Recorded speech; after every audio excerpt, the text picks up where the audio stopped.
उत्तर प्रदेश के हापुड़ की नहर में एक लड़की की लाश तैरती हुई पाई गई। तारीख थी 17 जुलाई। यूपी पुलिस ने इस पूरे मामले को ऑनर किलिंग का मामला समझा, लेकिन जब इस केस की जांच आगे बढ़ी तो 2 साल बाद दिल्ली पुलिस के सामने एक ऐसा सच आया जिसे सुनकर आपके भी होश उड़ जाएंगे। यूपी पुलिस ने जिन लोगों को कातिल ठहराया उसकी भी उसी दिन हत्या कर दी गई जिस दिन इस लड़की का मर्डर हुआ। वेद प्रकाश फैमिली हत्याकांड के नाम से चर्चित इस केस में बहुत सी चौंकाने वाली बातें सामने आई, जिसके बारे में हम आपको इस वीडियो में आज बताने वाले हैं। चलिए जानते हैं आखिर पूरा केस था क्या और हत्या करने के पीछे कातिल का क्या मकसद था।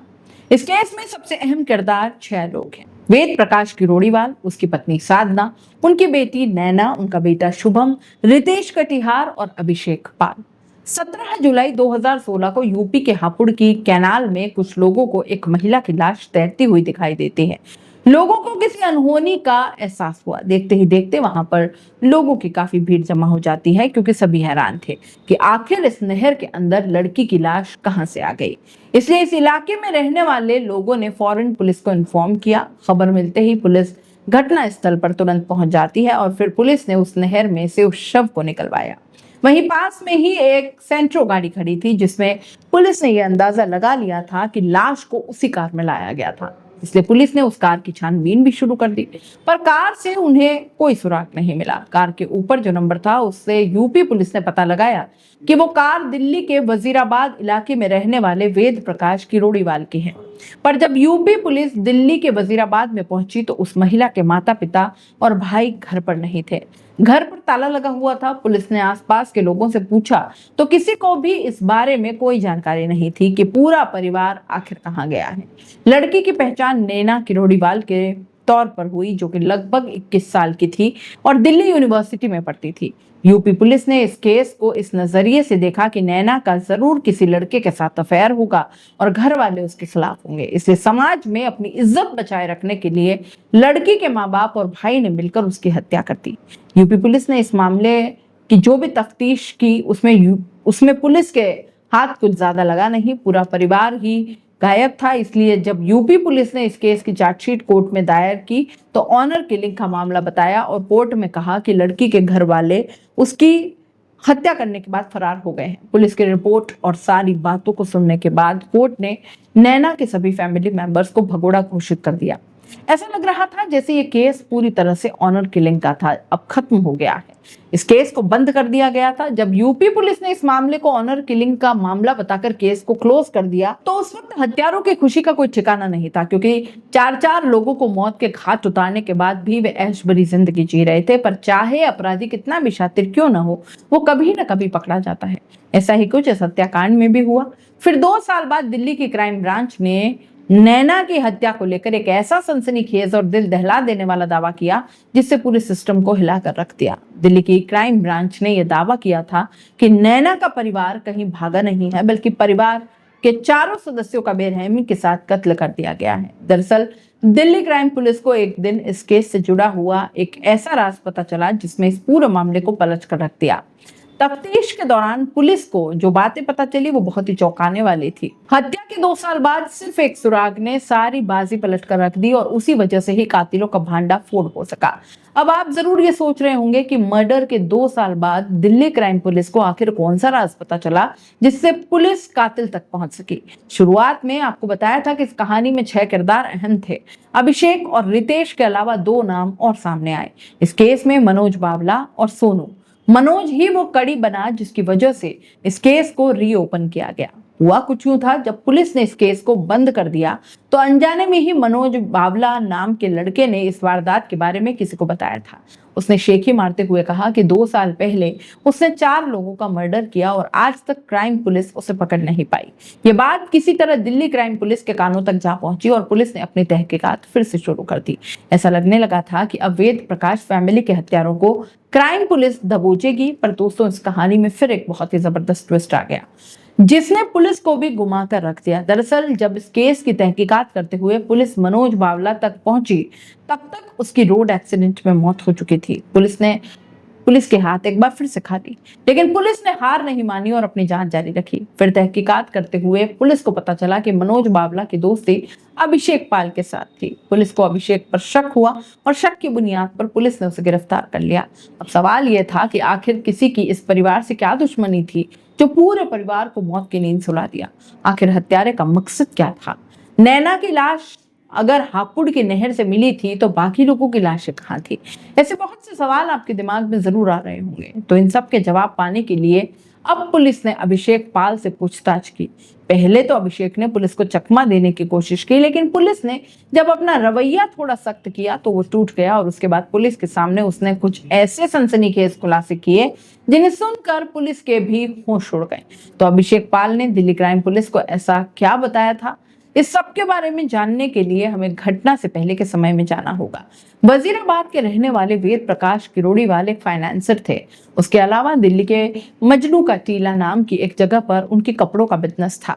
उनके पास पैसों की कोई कमी नहीं थी और इसीलिए उनकी जिंदगी में सब कुछ बहुत अच्छा चल रहा था। उनके परिवार में उनकी पत्नी साधना और बेटी नैना के अलावा एक बेटा शिवम था। पूरी फैमिली बहुत हंसी खुशी से अपनी जिंदगी जी रही थी, लेकिन तब एक दिन कुछ ऐसा हुआ जिसकी वजह से पूरे परिवार का खात्मा कर दिया गया। वेद प्रकाश की दुकान पर रितेश कटियार नाम का एक लड़का काम करता था। उसे ऐसा लगने लगा था कि नौकरी करके वो अपने परिवार की जरूरतों को पूरा नहीं कर पा रहा है, इसलिए वो अपना बिजनेस शुरू करना चाहता था। पर कोई भी काम शुरू करने के लिए पैसा होना जरूरी है, जो उसके पास नहीं था। उसने इस बारे में वेद प्रकाश से बात की और अपनी मजबूरी बताते हुए कहा कि उसके पास काम की शुरुआत करने के लिए पैसे नहीं हैं। इस पर वेद प्रकाश उनकी मदद करने के लिए तैयार हो गए। इस तरह से रितेश कटिहार ने अगस्त 2015 में वेद प्रकाश किरोड़ीवाल से 9 लाख का लोन ले लिया। जब रितेश ने कर्ज लिया था तो उस वक्त अभिषेक पाल उसका गारंटर बना था। उसके अलावा रितेश ने वेद प्रकाश किरोड़ीवाल की दुकान भी किराए पर ले ली थी। वेद प्रकाश किरोड़ीवाल की हेल्प से अब रितेश ने अपना काम शुरू कर दिया था। शुरू में तो बिल्कुल सब कुछ ठीक ठाक रहा और हर महीने रितेश कटिहार वेद प्रकाश को लोन की किस्त दे दिया करता था, लेकिन उसका बिजनेस दिन ब दिन खराब होता जा रहा था और उसे नुकसान होने लगा था। लगातार होते घाटे की वजह से अब रितेश के लिए हर महीने लोन की इंस्टॉलमेंट और दुकान का किराया देना बहुत ज्यादा मुश्किल हो रहा था। जब रितेश कटिहार ने कर्जे की किस्त और रेंट देना बंद कर दिया तो पहले तो वेद प्रकाश किरोड़ीवाल ने उससे प्यार से कहा कि वो समय पर उसे उसका पैसा दे दिया करे, लेकिन जब रितेश कटिहार के सिर पर जूं नहीं रहेंगी तो उन्होंने उस पर अपने पैसे वापस लेने के लिए प्रेशर बनाना शुरू कर दिया। इस बात को लेकर दोनों में आए दिन बहस होने लगी। पैसों की वजह से दोनों के बीच में बहुत ज्यादा कड़वाहट आ गई, लेकिन इस परेशानी का कोई हल नहीं था क्योंकि रितेश कटिहार का बिजनेस पूरी तरह से डूब गया था। ऐसे में उसके पास वेद प्रकाश को देने के लिए अब पैसे नहीं थे। रोज रोज की चिक और बहसबाजी से रितेश कटिहार बहुत ज्यादा परेशान हो गया। वो इन सब से छुटकारा पाना चाहता था। वेद प्रकाश अब रितेश कटिहार के गारंटर अभिषेक पर भी पैसे वापस करने के लिए दबाव बनाने लगे, जिससे वो परेशान हो गया। जब किसी तरह से कोई बात नहीं बनती दिखी तो एक दिन दोनों ने फैसला किया कि इस प्रॉब्लम का बहुत ही अच्छा हल निकालेंगे। उन्हें अब ऐसा कुछ करना होगा जिसकी वजह से ये मामला पूरी तरह खत्म हो जाए। पर आपको यकीन नहीं आएगा कि इन दोनों के शैतानी दिमाग में एक ऐसा घिनौना आइडिया आया जिसने इंसानियत को शर्मसार कर दिया। आगे जो भी आपको इस केस में पता चलेगा वो आपको बहुत ज्यादा दुखी कर देगा और आप अपनी आंखों से बहने वाले आंसुओं को भी कंट्रोल नहीं कर पाएंगे, क्योंकि अब ये दोनों कुछ बहुत ही खतरनाक काम करने वाले थे। काफी सोचने के बाद इन्होंने प्लान बनाया कि वेद प्रकाश किरोड़ीवाल को हमेशा के लिए मौत की नींद सुला दिया जाए। हत्या की साजिश रचने में इन्होंने 2 किशोर लड़कों मनोज बावला और सोनू को भी शामिल कर लिया। हत्या के मुताबिक अभिषेक ने नैना के छोटे भाई शुभम को ड्राइविंग सिखाना शुरू कर दिया, क्योंकि उसका मकसद था कि वो इस परिवार के करीब आ जाए, जिसमें वो कामयाब भी हो गया। अब इन्हें लगा था कि सब कुछ इनकी योजना के हिसाब से हो रहा है। इन्होंने 15 जुलाई को वेद प्रकाश किरोड़ीवाल की हत्या की योजना बनाई। हत्या वाले दिन यानी कि 15 जुलाई 2016 को अभिषेक पाल लगभग 11 बजे वेद प्रकाश किरोड़ीवाल के घर पहुंचा। उसने वेद प्रकाश से कहा कि शुभम की कार के टायर खराब हो रहे हैं और उन्हें चेंज करवाना जरूरी है। उसने वेद प्रकाश को टायर बदलवाने के लिए अपने साथ टायर की एक शॉप पर चलने के लिए कहा। बस फिर क्या था, वेद प्रकाश अभिषेक के साथ टायर वाले की दुकान पर जाने के लिए घर से निकल जाते हैं। वो इस बात से बिल्कुल अनजान थे कि अभिषेक उनके साथ कोई खूनी खेल खेलने वाला है, क्योंकि चाहे लाख लड़ाई झगड़ा सही, पर वेद प्रकाश को अभिषेक पर भरोसा था, क्योंकि वो उनकी दुकान पर काफी समय से काम भी करता था। शायद यही उनकी सबसे बड़ी गलती थी, जिसकी वजह से उनकी और दूसरे पूरे परिवार की जान गई। कई बार हम ऐसे लोगों पर भरोसा करते हैं जो आगे चलकर हमारी आस्तीन का सांप बन जाते हैं, इसलिए बहुत जरूरी है कि हमें दूसरे लोगों पर हद से ज्यादा विश्वास नहीं करना चाहिए। ये अपने घर से निकलकर वेद प्रकाश गाड़ी की अगली सीट पर बैठ गए। वेद प्रकाश किरोड़ीवाल फ्रंट सीट पर बैठे हुए थे, तभी देखकर हत्यारों ने क्लच वायर लेकर उनका गला घोटना शुरू कर दिया। वेद प्रकाश बुरी तरह से तड़प तड़प कर अपनी जान बचाने के लिए हाथ पैर इधर उधर मारने लगे, लेकिन सब बेकार था। जब उनका शरीर ठंडा पड़ गया तो कातिलों ने उनके शव को कार की डिक्की में डाल दिया। दोनों बहुत ज्यादा खुश थे कि उन्होंने कितनी चालाकी के साथ वेद प्रकाश किरोड़ीवाल को मौत के घाट उतार दिया।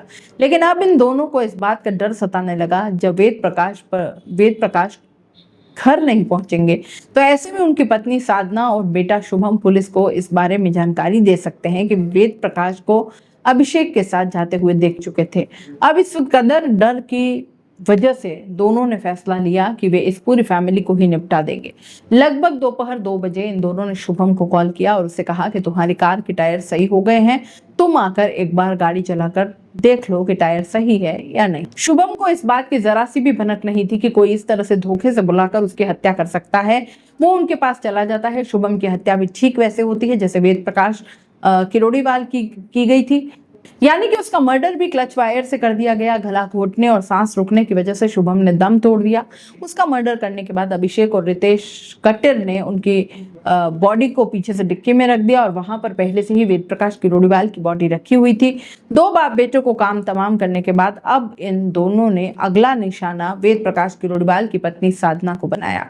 शाम हो चली थी, उस वक्त फिर से वेद प्रकाश किरोड़ीवाल के घर पहुंच गए। वहां उन्होंने उनकी पत्नी साधना से झूठ कहा कि उनके पति का एक्सीडेंट हो गया है और वो हॉस्पिटल में हैं। अपने पति के एक्सीडेंट की खबर सुनकर साधना परेशान हो गई और वो उन दोनों के साथ घर से निकल गई ताकि जल्द से जल्द अपने पति के पास पहुंच सके। लेकिन बेचारी साधना को क्या पता था कि उनके पति और बेटे का तो पहले से ही कत्ल कर दिया गया है और अब उनकी बारी है। साधना को मारने के लिए भी उन्होंने उसी क्लच वायर का इस्तेमाल किया जिससे उन्होंने वेद प्रकाश और शुभम को ठिकाने लगाया। अब केवल नैना बची थी। लगभग रात के 9 बजे थे करीब दोनों आरोपी के वेद प्रकाश के घर फिर से जाते हैं और नैना को वही एक्सीडेंट की झूठी कहानी सुनाते हैं जो उन्होंने उसकी मां साधना को सुनाई। नैना भी उनकी बातों में आ जाती है और उसके साथ घर से निकल जाती है। रास्ते में नैना की भी क्लच वायर से गला घोटकर हत्या कर दी जाती है। एक हंसता खेलता परिवार कुछ ही घंटों में मौत की नींद सुला दिया गया और हत्यारों को अपने किए पर न तो कोई शर्म थी और ना ही पछतावा। ऐसे लोग इंसान कहलाने के लायक भी नहीं होते। ये अपने किए हुए कांड पर अफसोस तो तब करते जब उनके दिल में थोड़ी सी भी इंसानियत होती। जब उन्होंने उस पूरे परिवार को खत्म कर दिया तो उसके बाद वे उस कार को लेकर एक स्कूल में गए जो सुनसान था और जहां कोई आता जाता नहीं था। 4 लोगों के शवों को वहीं पर फेंक कर वापस आ गए। 16 जुलाई की रात को ही एक बार फिर से वे चारों उसी स्कूल में गए और उन्होंने सभी लाशों को मैट में लपेटा और एक बार फिर से कार की डिग्गी में रख दिया। लेकिन इस बार कार वेद प्रकाश चित्तोड़ा की थी और ये वही सेंट्रो कार थी जो हापुड़ की नहर के पास मिली थी। बहुत चालाकी से अपना काम कर रहे थे ताकि किसी को भी इस हत्याकांड की भनक तक न लगे और इसीलिए उन्होंने उन शवों के ऊपर परफ्यूम से भरी हुई पूरी बोतल छिड़क दी ताकि किसी को बदबू न जाए। सारा काम करने के बाद हत्यारों ने सेंट्रो कार को चलाकर यूपी के हापुड़ तक पहुंच गए और यहाँ पर अपर गंगा कैनाल में 4 लाशों को डाल दिया। अगली सुबह कुछ लोगों ने एक महिला की लाश को नहर में भी देखा और फिर पुलिस को बुलाया। बाकी 3 लोगों के शवों के बारे में आज तक कुछ पता नहीं चल पाया। इस मर्डर के मेन एक्यूज्ड रितेश काटे ने डिप्रेशन और गिल्ट में आकर 2017 में आत्महत्या कर ली थी। सोनू की भी मौत हो चुकी है और बाबला भी सड़क दुर्घटना में मारा गया था। जरा किस्मत देखिए इन लोगों की। 1 साल पहले इन्होंने 4 लोगों को निपटाया और अब वो खुद ही इस दुनिया से जा चुके थे। दिल्ली क्राइम ब्रांच ने हत्या के मास्टरमाइंड अभिषेक पाल को गिरफ्तार करके उसकी पत्नी को इन्वेस्टिगेशन शुरू कर दी है, जिससे आप सारा केस खुलवाकर सामने आ गया। फिलहाल ये मामला कोर्ट में चल रहा है और ऐसी उम्मीद है कि आरोपी को कड़ी से कड़ी सजा मिलेगी। लेकिन अगर यूपी पुलिस साल 2016 में इस मामले को ऑनर किलिंग का केस नहीं मानती है तो अभिषेक पाल इतने टाइम तक ऐश की जिंदगी नहीं गुजार सकता था। एक पुलिस के सामने ये केस कुछ इस तरीके से सामने आया कि तहकीकात के दौरान उन्हें यह ऑनर किलिंग का मामला ही नहीं लगा। शायद हत्यारे जरूरत से ज्यादा चालाक थे, जिन्होंने षड्यंत्र को बहुत ही शानदार तरीके से रचा था। पर अब वो कहते हैं ना कि पाप का घड़ा कभी न कभी फूटता जरूर है और इस इंसान और हर इंसान को अपने कर्मों का फल भी भुगतना पड़ता है। ठीक ऐसा ही इस केस में भी हुआ। इस पूरे हत्याकांड के बारे में आपकी राय क्या है? आपको क्या लगता है कि यूपी पुलिस ने आखिर सही से इन्वेस्टिगेशन क्यों नहीं की होगी? आपके हिसाब से क्या वेद प्रकाश किरोड़ीवाल ने रितेश कटिहार को पैसे देकर गलती की थी, या फिर रितेश कटिहार और अभिषेक पाल पर जरूरत से ज्यादा पैसे वापस लेने के लिए दबाव बनाया? जरूरत से ज्यादा पैसा वापस लेने के लिए दबाव नहीं बनाना चाहिए था। आप इस केस के बारे में जो भी सोचते हैं उसके बारे में हमें कमेंट करके जरूर बताइएगा। अगर आपको वीडियो अच्छी लगती है तो इसे लाइक करें, अपने परिवार मित्रों को शेयर भी जरूर करें। नमस्कार।